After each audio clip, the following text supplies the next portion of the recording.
జనరల్గా సినిమా భాషలో చెప్పాలి అంటే ఒక సినిమా హిట్టా ఫట్టా అనేది ట్రైలర్ చూస్తే తెలిసిపోద్ది. కానీ ఇక్కడ ఇంటర్వ్యూలు కూడా అయిపోయింది. First half over, first half disaster, second half even ముగ్గురు డిజాస్టర్ పక్కా. కాబట్టి ఇంకా పెద్దగా చూడ్డానికి కానీ ఇంకోటి కానీ ఏం లేదు. అన్నం ఉడికిందా లేదా అని తెలుసుకోవడానికి ఒక మెతుకు ముట్టుకుంటే చాలు కదా. మరి 2.5 సంవత్సరాలైంది. ముఖ్యమంత్రి గారు మాట్లాడే అపసవ్యపు మాటలు ఏంటుంటే ఏడవాలో నవ్వాలో తెలవట్లేదు. 100 రోజులు 6 గ్యారంటీలని పనికిమాలిన ప్రచారాలు చేసిందే మీరు.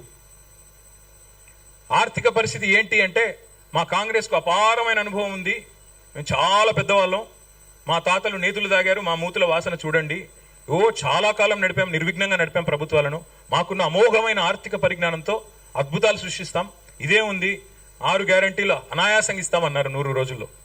ఇవాళ ముఖ్యమంత్రి గారు ఏమంటున్నారు, 100 రోజులు ఏమైందయ్యా అంటే ఎంత కండలు తిరిగిన పైల్వానైనా 3 నెలల పిల్లలు పుట్టిస్తాడా? సరే 3 నెలల్లో పిల్లలు పుట్టరు స్వామి మాకు తెలుసు, కానీ 30 నెలల్లో పుట్టకపోతే ఏమనాలి మిమ్మల్ని? ఏమని పిలవాలి? నేనంటే మళ్ళీ బాధపడతారు, అహంకారం అంటారు. నేను అడగట్లా, 3 నెలల్లో పిల్లలు పుట్టలేదు సరే ఓకే, 30 నెలల్లో పుట్టకపోతే ఏమనాలి మిమ్మల్ని? ఏమని పిలవాలి? నపుంసకులు అనాలా? ఏమనాలి?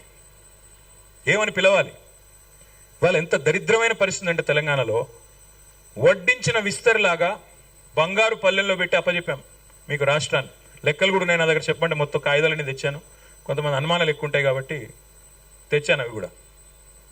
కట్టిన ఇల్లు పెట్టిన పోయినట్టు అప్పచెప్పినాం మీకు. ఆ రోజు బ్రహ్మాండంగా కేసీఆర్ గారు ఉన్నప్పుడు కరోనా వచ్చినా రైతు బంధు ఆగలేదు, కళ్యాణ లక్ష్మి ఆగలేదు, కేసీఆర్ కిట్ ఆగలేదు, ఆసరా పెన్షన్లు ఆగలేదు, ఉద్యోగుల జీతాలు ఆగలేదు, ఏది ఆగలేదే. మరి ఇవాళ మీ పాలనలో నేను అడుగుతా ఉన్నా, ఏ ఒక్క పథకము పెట్టలేదు కొత్తది. 6 గ్యారంటీలు ఎప్పుడు అటకెక్కిచ్చారు. అలవిగాని హామీలతో, అడ్డమైన మాటలతో, దుష్ప్రచారాలతో, విష ప్రచారాలతో అధికారంలోకి వచ్చారు. వెనకటికి కూడా మొహం బాలేక అద్దం బగలు కొట్టుకున్నాడంట.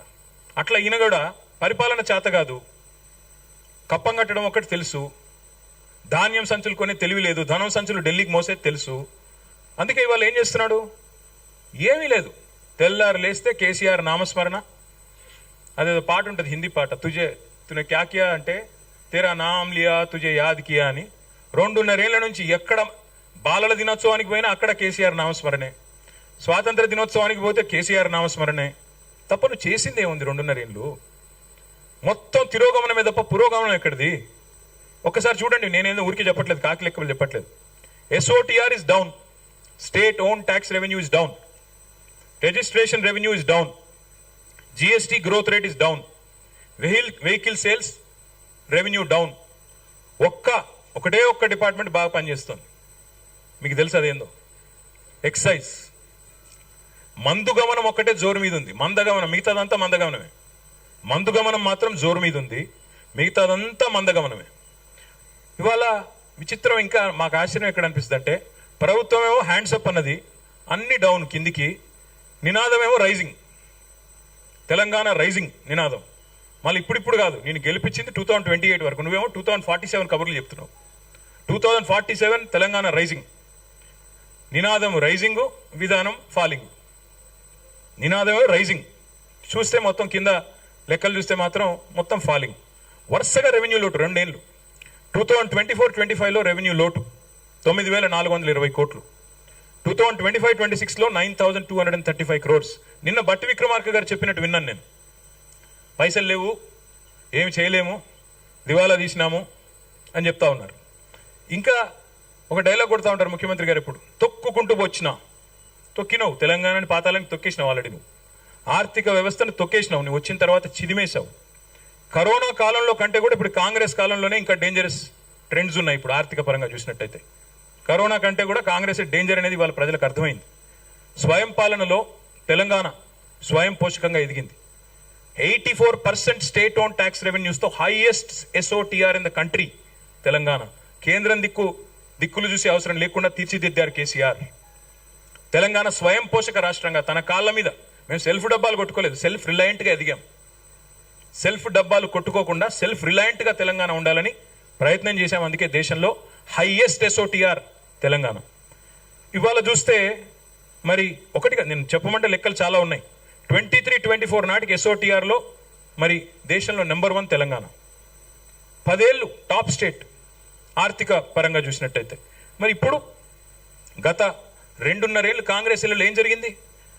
2023లో SOTR 1,11,798. నెక్స్ట్ ఇయర్ పెరగాలి జనరల్గా అయితే. నెక్స్ట్ ఇయర్ ఏం జరిగింది? 24-25కి పెరగాల్సింది పోయి 1,09,000 కోట్లు. 1,11,000 ఉన్నది, 1,09,000 కోట్లు అంటే ఇంకా 2,000 కోట్లు తగ్గింది.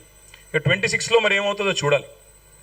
ఎందుకు చెప్తా ఉన్నా అంటే GSTలో ఇదే పరిస్థితి, అక్కడ కూడా డౌను, రిజిస్ట్రేషన్ ఆదాయం డౌను, అట్లాగే అన్ని రంగాల్లో మీరు ఏ రంగం అన్నా తీసుకోండి డౌన్ తప్ప పైకి లేదు.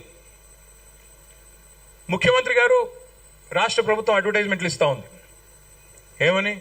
నిన్న ఇంకోటి విచిత్రం, భట్టి విక్రమార్క గారు పైనేమో పేపర్లో ఆర్థిక పరిస్థితి బాగాలేదు, కింద చూస్తేనేమో అరపేజ్ ప్రకటన. మళ్ళీ ఆర్థిక పరిస్థితి బాగాలేదు, కింద అరపేజ్ ప్రకటన. మీ ముఖార విందాలు ఎందుకు అక్కడ? మరి కొద్దిగా దుబారా చేయకుండా కాపాడొచ్చు కదా, అది మాత్రం లేదు. అట్లా ఇంకా విచిత్రం, మమ్మల్ని మాట్లాడితే ముఖ్యమంత్రి గారు అనే మాట కేసీఆర్ గారు అప్పులపాలు చేసిపోయారు. పార్లమెంట్ సాక్షిగా కేంద్ర ప్రభుత్వం RBI చెప్పింది కదా, ఇంకా సిగ్గు లేకుండా ఎన్ని రోజులు అబద్ధాలు చెప్తారు? ఒక మంత్రి గారేమో 6 లక్షల కోట్ల అప్పు అంటాడు, ఇంకొక ఆయన 8 లక్షల కోట్ల అప్పు అంటాడు, ఇంకొక ఆయన 10 లక్షల కోట్ల అప్పు అంటాడు. వాళ్ళ నోరికి ఎంత వస్తే అంత మొక్కాల. మంత్రులు, క్యాబినెట్లో ఉండే మంత్రులకే సయోధ్య లేదు, శృతి లేదు.